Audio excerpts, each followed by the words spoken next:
A Boeing Sentry of the Royal Air Force is on patrol over the North Sea. It's there to provide an early warning of any intruders. 8 hours into the mission, 2 intruders are picked up on the radar screen. Identified as Russian surveillance aircraft, they're heading for NATO ships taking part in an exercise below. F-16s based in Norway are fog-bound, so the Sentry calls in 2 Tornado F-3s from RAF Coningsby to intercept and turn away the uninvited visitors. Airspace has become the battlefield where wars are won or lost.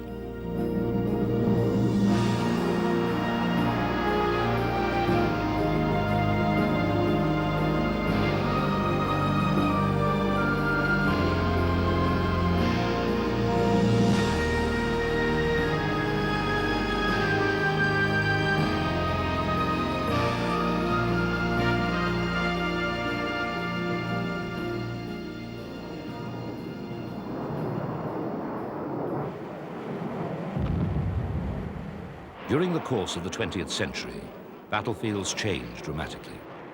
Tanks, artillery, and automatic weapons revolutionized warfare. But it is the aeroplane that has created the biggest change of all. This is because the aeroplane can go virtually anywhere, unrestrained by sea or land, at any time, very quickly. It can fire weapons of unparalleled ferocity and accuracy, and it gives commanders the perspective of the battlefield only achieved by height. 10 seconds, roger, looking good. Flash. Oh, dear, that went up. Yeehaw.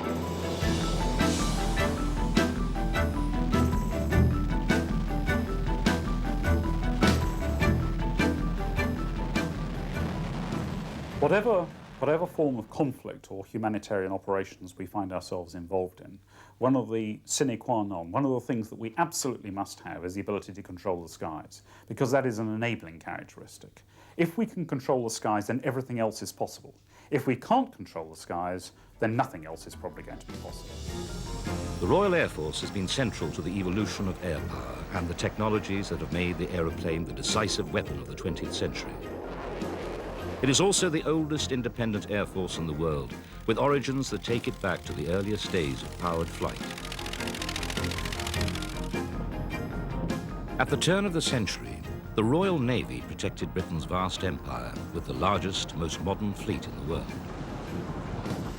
The Army was a well-equipped professional force.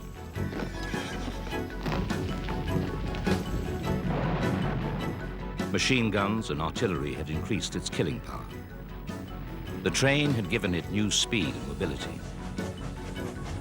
But once away from the railhead, the Army still trudged on foot, or at best traveled at a horse's pace.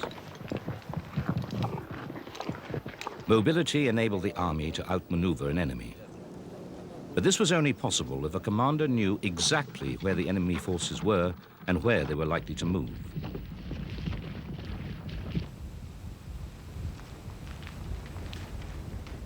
The Duke of Wellington put it best when he said, "I've spent all my life in trying to guess what was on the other side of the hill." So by the beginning of the 20th century, the battlefield was still defined by the ability of the opposing forces to actually see each other. Any reconnaissance was carried out on horseback. Tethered balloons filled with gas or hot air provided a better view, but they were at the mercy of the wind.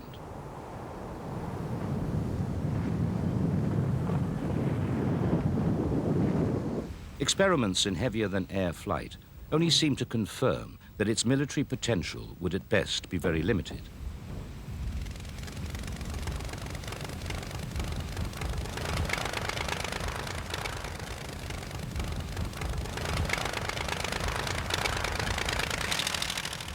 Then, one windy morning in 1903, in Kitty Hawk, North Carolina, 2 brothers, Orville and Wilbur Wright, changed everything forever. They flew in a machine they called the Flyer. With its small, light petrol engine and a system of movable surfaces, they didn't just fly the Flyer, they controlled its flight.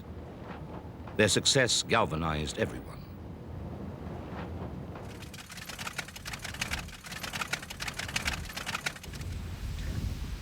In 1906, a Brazilian, Alberto Santos Dumont, won 3,000 francs for being the first person to fly in Europe. The total distance of his flight, 122 meters. In 1907, Henry Farman, the English-born Paris correspondent of the London Standard, flew his machine for a whole minute.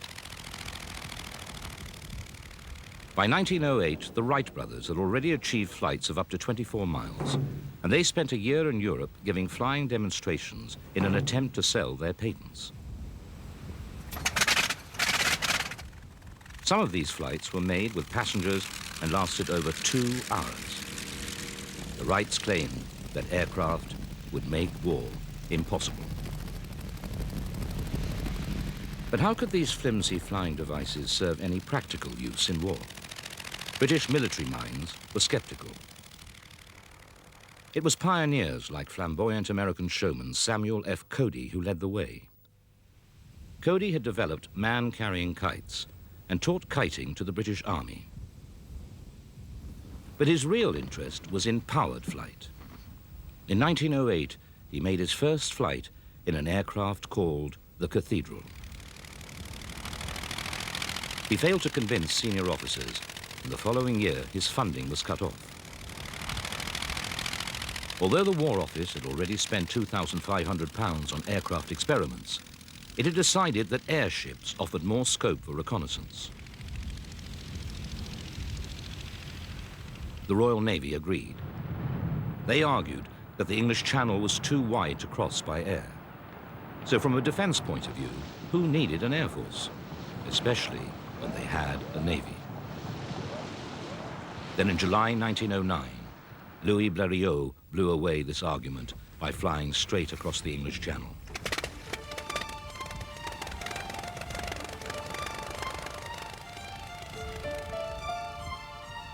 On the following day, a journalist wrote, When Mr. Farman flew a mile, it was possible to say that an ingenious toy had been invented. But a machine which can fly from Calais to Dover is not a toy, but an instrument of warfare, of which soldiers and statesmen must take account.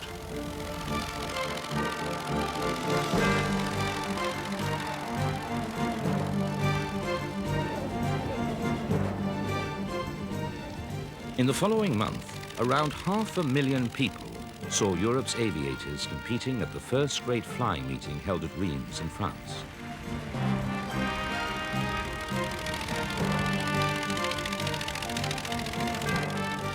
The golden age of flying had truly begun. Among the aircraft on show were monoplanes built by Blériot. Typical of most aircraft of the period, they were made of wood, canvas and wire and flew at around 45 miles per hour. Controls were basic. A simple control column flexed the wing and the rudder was moved by the foot pedals.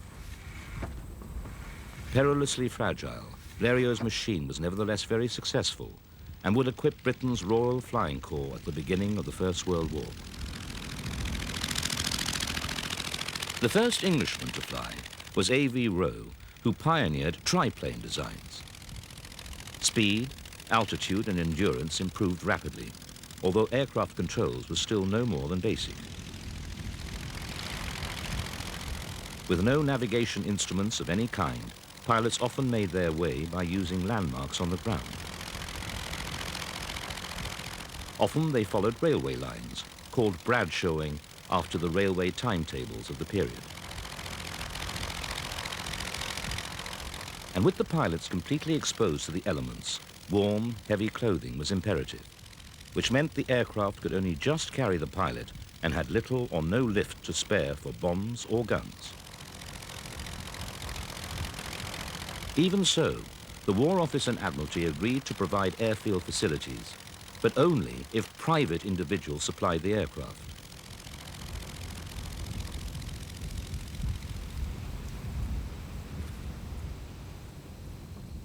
Meanwhile, other countries were building air services.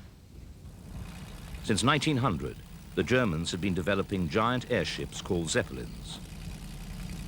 Although they were often used to fly civilians over great distances, they were also equipping the armed forces.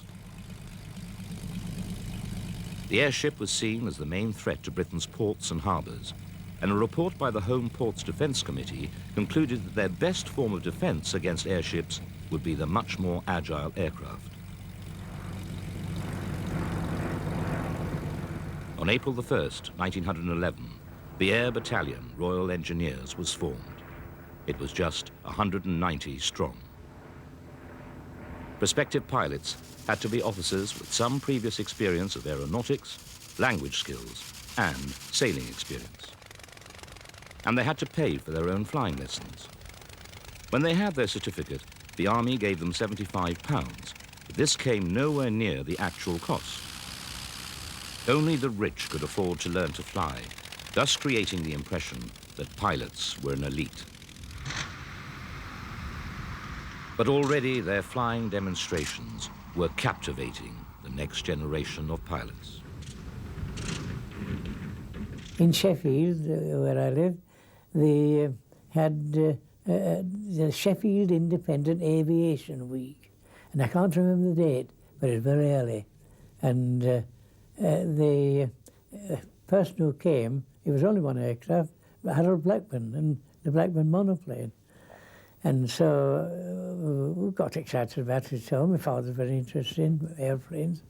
And my sister, Clara, Mrs. Ward, she took me as a boy, and I was too young to go on my own to see Blackburn fly. And my word, it was quite nice. I'd only seen one aircraft in the air, and what I knew about it was from the aeroplane, book magazine, and photographs in newspapers, odd ones. And so it was quite wonderful to see him go with this monoplane up twice and do 2 little circles round the chimney tops. It was only much later, and after severe losses in France in 1916, that other ranks were able to find their way into the pilot's seat. In 1911, the French had over 100 aircraft supporting their ground forces, with more on order. Germany had 30 pilots and 37 military aircraft, and they were training for war. By comparison, Britain's service was in a sorry state. The Army had only 11 qualified airmen, the Navy 8. And for equipment, all they had was a motley selection of aircraft and 2 worn-out experimental airships. Something had to be done. Aviation at the time was perhaps more dependent than people have often realized, more dependent on ancillary technologies than might otherwise have been the case. It's one thing to take some lengths of timber, wire, fabric, and build an airframe, but into that airframe you have to install an engine, which has its own technology, its own evolution. It has dependency on the chemistry of its fuels and its lubricants.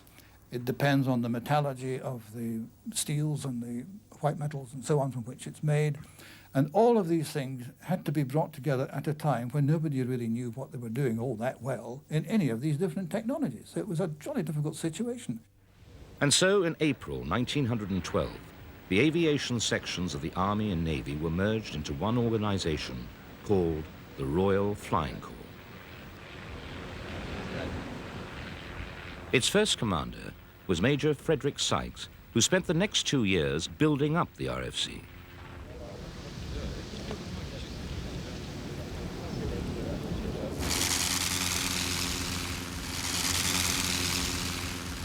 New designs, like the French-built Caudron, were ordered as reconnaissance aircraft, a role Sykes was convinced the other services would find useful. Shortly after this, the Avro 504 came into service. The 504 would see service in many roles, including training well into the 1930s.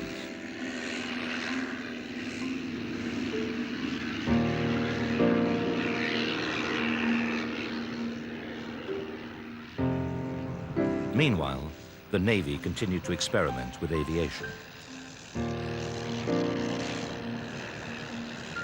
but many senior officers said that the aeroplane was useless for the purposes of war. In August 1914, Europe erupted into the First World War. Volunteers flocked to join up as Britain prepared to confront Germany. 6 squadrons of the RFC, 860 personnel and 45 aeroplanes left for France, although nobody really knew what they would do when they got there. So the RFC didn't go into the field completely blind, but of course there was absolutely no preparation, no sheds, no maintenance facilities, no services, I don't suppose. The country fields in the north of France in 1914 didn't have running water laid on. Life must have been extremely difficult for the RFC, especially in those first few weeks of the war, when the war itself was a war of movement, and the RFC had to be constantly on the move to keep pace with where the army was, because its duty was first and foremost to the army.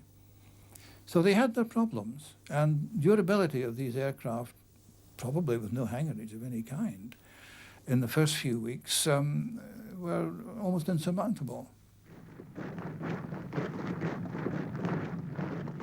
The German strategy was based on a plan devised by General Alfred von Schlieffen. Mobility was his key, and the plan was to sweep into France through Belgium and go straight for Paris. From here, the German army would be put on trains and moved across Europe to concentrate on a war against Russia, who would take longer to mobilize. The fighting was bitter, but the German attacks went well, and within weeks they were approaching Paris. Then, on the 6th of September, RFC reconnaissance aircraft observed the German army changing direction and moving to the north of Paris across the face of the French lines. Acting on this information, the Allies moved to attack the German flank. The Germans were forced to retreat to defensive positions, and the French capital was saved. Well, I think what air power achieved in 1914 was to destroy the Army's strategic surprise. For the first time, the plan that the Germans had to invade into France was going to be detected and therefore countered by an aircraft that was reconnoitering the area. In fact, Joffre said, based on a report from the aircraft, "Today we fight on the Marne." So that destroyed the enemy's ability now to achieve strategic surprise. We were always going to know what he was likely to achieve or what directions he was likely to achieve. And arguably that therefore forced a form of stalemate that was going to result in trench warfare, because now the idea of a rapid breakthrough was going to be detected and therefore countered. For the first time, the aeroplane had played a key part in changing the face of war. With the advantage of surprise lost, the only alternative was to start a war of attrition. The war was supposed to be over by Christmas. Instead, there was muddy deadlock with both sides facing each other in trenches across a winter wasteland. Boredom, cold, mud, and mass slaughter became the norm as two huge armies battled this way and that for a few yards of ground. Artillery, supported by aircraft acting as spotters, had become one of the most lethal weapons on the battlefield. Well, from the strategic reconnaissance, one now saw the utility of aircraft in spotting for artillery. And artillery, instead of being used as they had been through the Napoleonic campaigns and all previous campaigns in a direct fire mode, now for the first time could be fired against targets on the far side of the hill, and aircraft could pass corrections for the fall of shot. But it was a time-consuming process, with the pilot having to land in order to deliver his report. The arrival of wireless telegraphy speeded the process up considerably. Aerial photography was also used, often revealing the massing of troops, which indicated that a major attack was brewing. Aerial reconnaissance was becoming essential. But soon it became obvious that to prevent the other side from getting back home with the information, aerial attack was called for. For the first time, domination of the sky assumed military importance. In the early weeks of the war, pilots had often waved at each other as they passed. Now, they began to shoot. There were one or two combats flown not specifically by a great man called Norman Spratt, who had been a pre-war pilot at Hendon, and he made one or two attempts to bring German aircraft to battle, as it were, but armament was ineffective, and in one or two of these occasions all he had was a pistol, a simple handgun, though on another occasion he had fought with the German aircraft without doing any damage visibly, and he came down rather cross and devised a primitive weapon of a length of control cable with a hand grenade at the other end of it.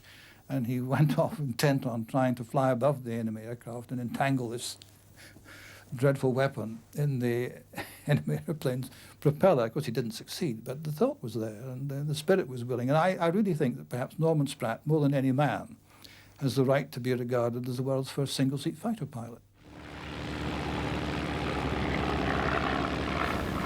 A fast-moving aircraft was very difficult to hit. Then, Roland Garros, a French aviator, used a fixed machine gun which fired forwards through the propeller, which was fitted with metal plates to deflect any bullets which struck it. He downed 5 German aircraft before being shot down himself and captured.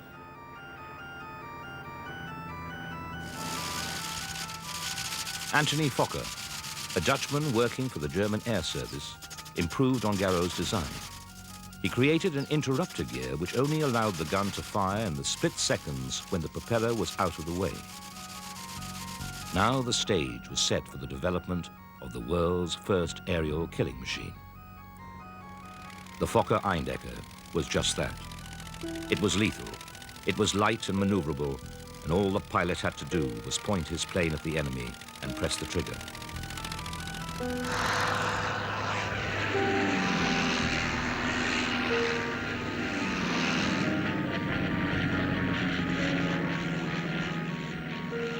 British reconnaissance aircraft like the BE-2, which was very stable in flight but slow to maneuver, was defenseless against the Eindecker.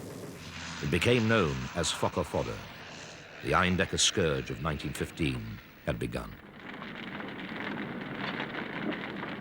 These aircraft suffered from their stability, which was their raison d'etre in the first place. If they were brought to combat by a more maneuverable aeroplane, such as the Fokker monoplane, the BE-2C had the greatest difficulty in defending itself and getting away.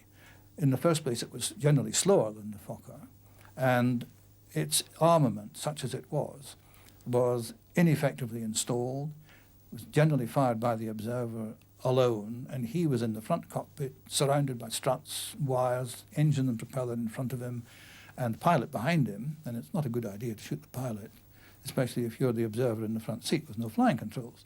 So he had a very limited field of fire. The Germans, flying in large formations, had won control of the air.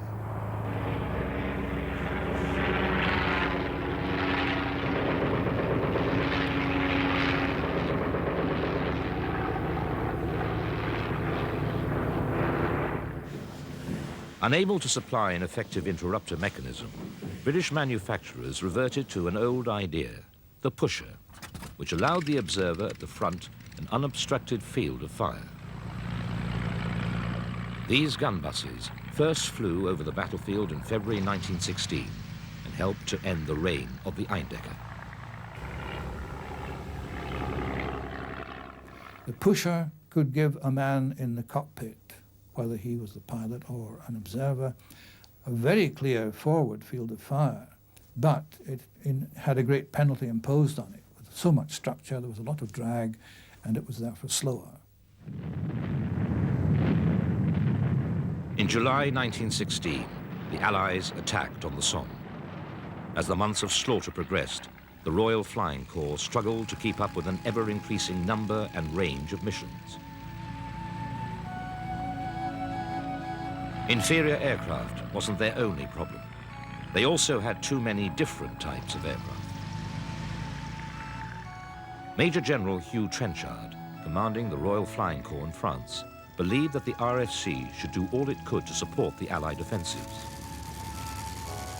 He had insisted on continuing the aerial offensive even after the Fokker scourge had drained his force. But he was also fighting enemies at home who wanted to withhold investment. You are asking me to fight the battle this year with the same machines as I fought it last year. We shall be hopelessly outclassed, and something must be done. The RFC had favored designs from the Royal Aircraft Factory at the expense of independent manufacturers. To protect their interests, the independents grouped together in a move which would soon produce new and better aircraft to equip the squadrons. But not quite soon enough. Bloody April 1917 was the low point for the Royal Flying Corps.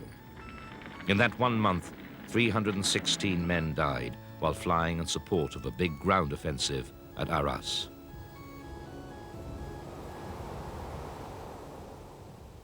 Their worst hour came early in 1917 when the type and its variants, the 2D and the 2E, had been kept in production far too long, far beyond the final point of viability of the type. Still equipped with obsolete aircraft like the BE-2, they came up against the might of the Jaster, wings formed by the German Air Service specifically to put as many aircraft as possible into the air at one time.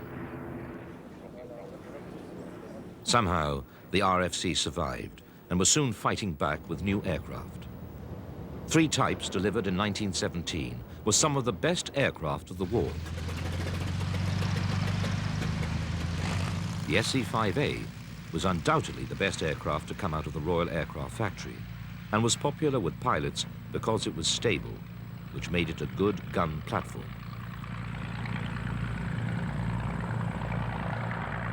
The Bristol F-2B was one of the longest-serving aircraft in the history of the RFC and later the RAF.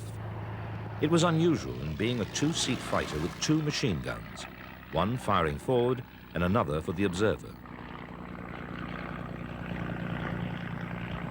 It was so successful that the Germans began avoiding combat with the Bristol fighters. Eventually, it was the first fighter to equip all the fighter and reconnaissance squadrons. But possibly the most famous of the 3 new types was the Sopwith Camel. The Camel was flying by Christmas 1916, and it was a great step forward in the RFC because it was the first British fighter to have twin synchronized Vickers guns firing forward through the propeller. Small, tough, but immensely maneuverable, it was fitted with a ferocious rotary engine that could be the downfall of an unsuspecting pilot. In unpracticed hands, it could snap into a spin, leaving the pilot, in the words of one veteran, with 3 choices: Red Cross, Victoria Cross, or Wooden Cross.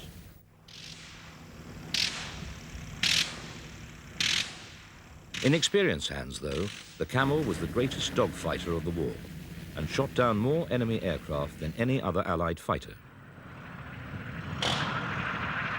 In its heyday, it was unmatched by any German fighter save one, the Fokker triplane. The battle for air supremacy began again. The RFC, and later the RAF, pursued an essentially aggressive war. Trenchard was very keen on maintaining the offensive against the enemy at all costs. And this meant that our aircraft were over German-held territory to a far greater extent than German aircraft ever crossed over Allied territory. This meant that the German fighter pilots had a far bigger supply of potential targets than Allied fighter pilots did. And our offensive patrols had to reach out over enemy territory just as much as the bombers did. Vast packs of highly maneuverable fighters would confront each other before breaking to engage in individual combat. They learned the hard way that the best way to attack was from above and with the sun behind them.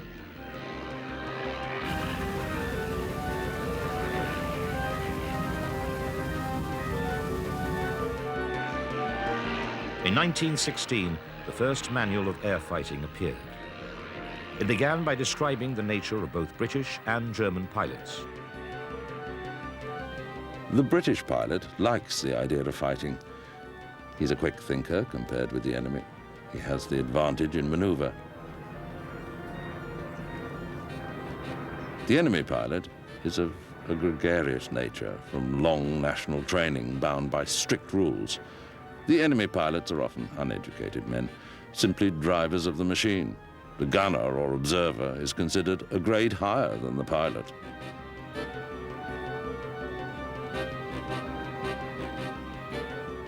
This was good for RFC morale, but it was training in targeting, positioning and firing that were to have the greatest effect on aerial combat.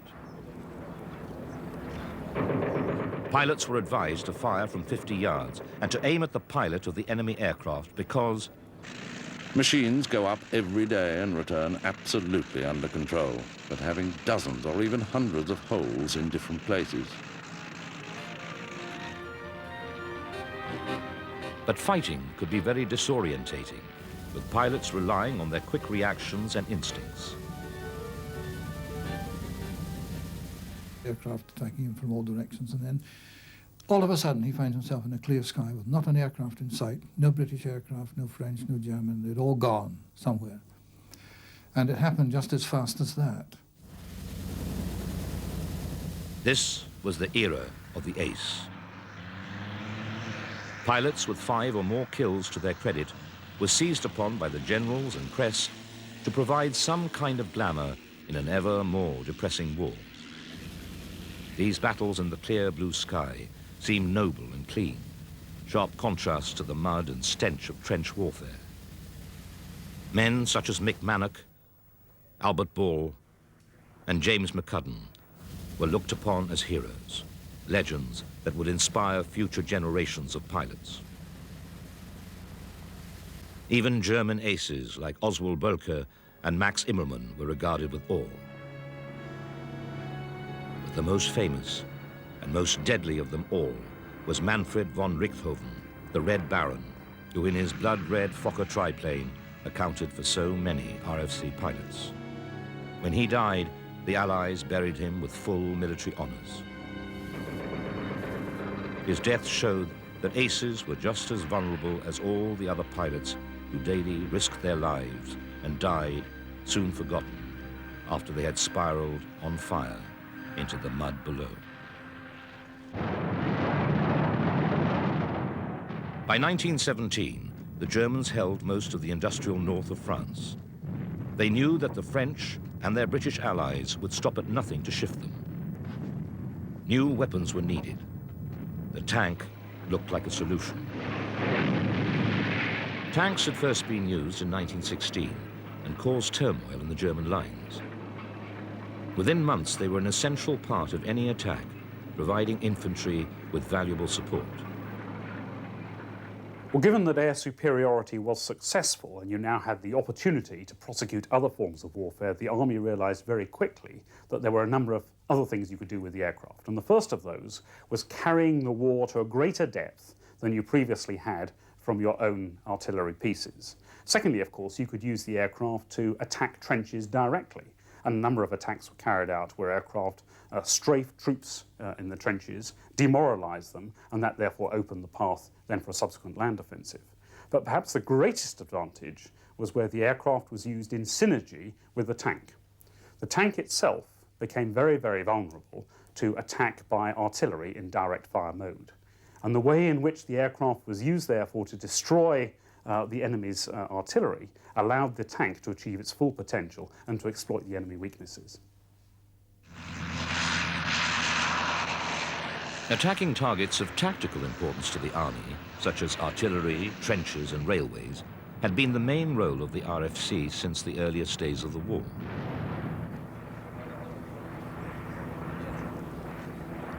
Aircrews had experimented with bombs slung under their aircraft, but with no sighting mechanism, the few bombs that hit their targets were too small to cause serious damage. However, it was the Royal Naval Air Service who pioneered long-range bombing to counter the threat of the Zeppelin airships. Germany had seen the potential of aerial bombardment long before the war and had designed Zeppelins specifically to act as bombers. The bombs first began to fall on England in 1914. Their targets were factories vital to the war effort, but they were often bombing at night and from high altitude. Inevitably, their bombs missed, causing damage and death among civilians. Zeppelin attacks went on for 3 years, with what the man in the street saw as attacks on ordinary men, women, and children. There was a public outcry, as Germany seemed to be able to strike at the heart of the British Empire with impunity. To calm fears, anti-aircraft guns were sighted around vulnerable factories, and squadrons were brought back from France to try and provide some aerial defense. Gradually, they began to take a heavy toll of the ponderous airships.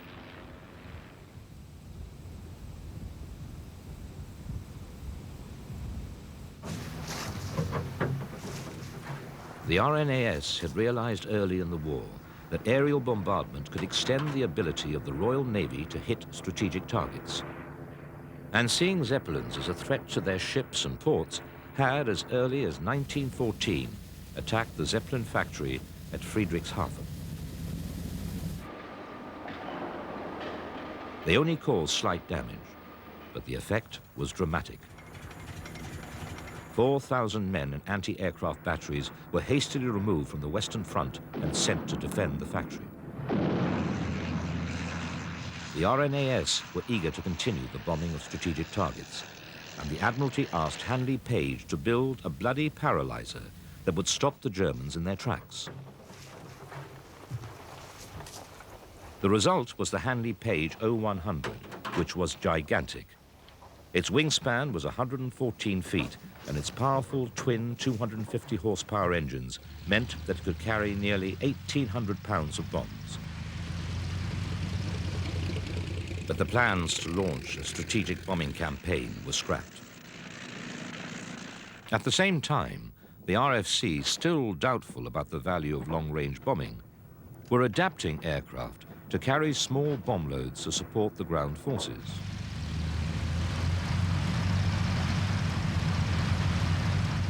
However, the resulting lack of maneuverability and armament made them vulnerable to the German fighters. An exception was the DH-4, which did provide crews with some defense, but as a result, it carried fewer bombs. Then, in 1917, the Germans bombed London, using an aircraft flying from France. German air raids on London continued throughout the summer. Their Gotha bomber could carry just over 1,000 pounds of bombs, not an immense payload, but their attacks were so frequent and the defenses so inadequate that a new public outcry ensued. Parliament acted swiftly, asking the eminent South African statesman, General Jan Smuts, to report. He recommended the setting up of a strengthened, unified air force for home defense. He caused uproar when he suggested that the day may not be far off when aerial operations, with their devastation of enemy lands and destruction of industrial and populous centers on a vast scale, may become the principal operations of war, to which the older forms of military and naval operations may become secondary and subordinate.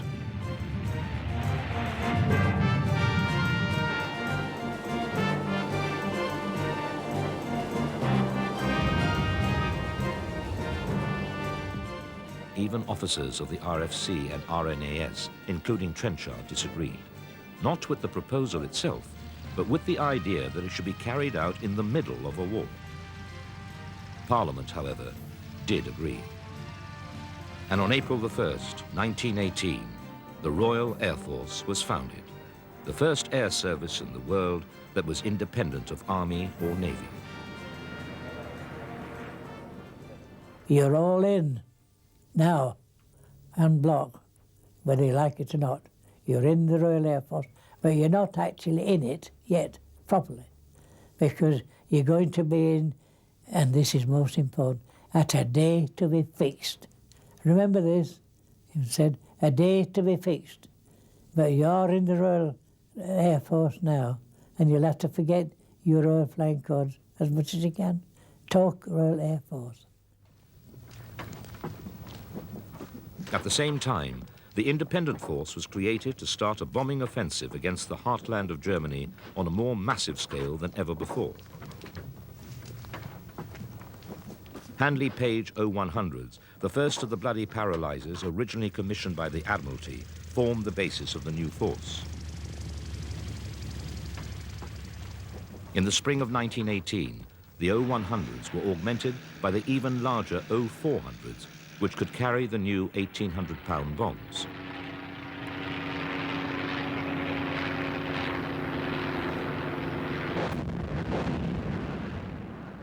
A night bombing must have been a very hairy exercise in those days, because there were really no aids to night flying worth talking about. Cockpits were fitted up with funny little P-bulbs, electric P-bulbs that illuminated individual instruments. There were no navigational aids worth talking about. It was very much a case of by guess and by God, and pray for fine weather. Specifications for even more powerful aircraft were issued, the outcome of which was the Vickers Vimy. Arguably the best of the heavies, the Vimy was delivered just too late to see wartime service. It was smaller than the HPO 400, but could carry a bomb load of 2,500 pounds and carry it faster and further. At the time of the armistice in November 1918, plans already existed for Vimys to fly 1,000 miles on the round trip from Britain to Berlin. The aircraft would become the standard heavy bomber after the war, and it stayed in service on second-line duties until the 1930s. By the summer of 1918, the new Royal Air Force, with more than 20,000 aircraft in service, was the world's strongest air force. Improved supply and design had provided the quality so badly lacking in the early years, and better training was turning out well-qualified pilots. But now, the war in Europe was taking a new course. The sinking of the Lusitania by a German U-boat brought the Americans into the war on the side of the Allies. Their airmen were flying British and French airframes, but they had powerful Liberty engines which transformed the DH-9. A point had been reached where the Americans wanted to use our DH-9A, and by some local arrangements, I don't know how much liquor changed hands in the negotiations, but an agreement was reached, entirely unofficially, that the Americans would deliver two Liberty engines to their British counterparts in France, and they would then get one of the Liberties back with a DH-9A airframe attached to it. So they got their DH-9As, complete with Liberty, and we got an extra Liberty. I don't know what that did to the official statistics, but it must have helped things along a bit at the time. The Russian Revolution in 1917 had led to the collapse of the Russian army, allowing the Germans to move troops from Russia to the Western Front. In the spring of 1918, the Germans mounted their biggest attack of the war. The RAF found itself in the thick of the fighting, flying combat patrols, bombing and reconnaissance missions day and night. On one day alone, they shot down 49 enemy aircraft and 6 observation balloons.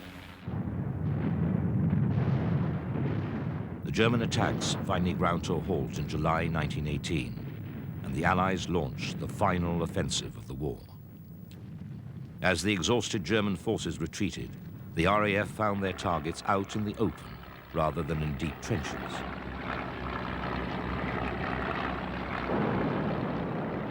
They bombed airfields, bridges, roads, and communications. Troops were strafed, and German aircraft were shot out of the skies. The end of the war was near.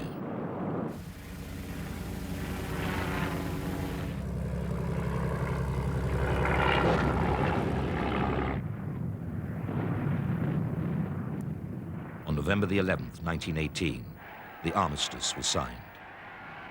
The RAF had finally won the air war, but at a cost. Losses in one squadron alone, number 80, were appallingly high. In the last 10 months of the war, 168 officers were either killed or wounded.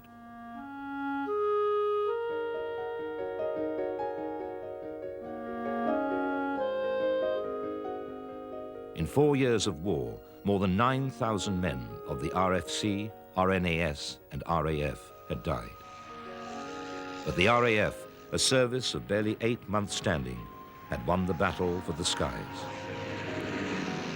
In the end, quantity had been one of the decisive factors. The Allies had had more than 9,000 aircraft, the Germans fewer than 2,500. Although the quality of aircraft was fairly equal, the quality of pilots weighed heavily in favor of the Allies. For most of the war, Britain had followed a policy of rotating pilots between operational and training squadrons, giving them the opportunity to rest and give new recruits the benefit of their experience. Many of the German pilots had fought continuously for months on end. Exhaustion had taken its toll of the old hands, and their replacements just didn't have the experience. Air power came of age in the First World War. Barely 15 years after the Wright brothers had flown at Kitty Hawk, the aeroplane had changed the face of war forever. 10 years before, the world had watched in astonishment as Blériot flew the Channel. Now, the Vimy could fly 1,000 miles from London to Berlin and back, taking a full payload of bombs on the outward journey. No one knew what would come next, where aviation would go. But it was clear that the future of Britain's air defences lay with the RAF.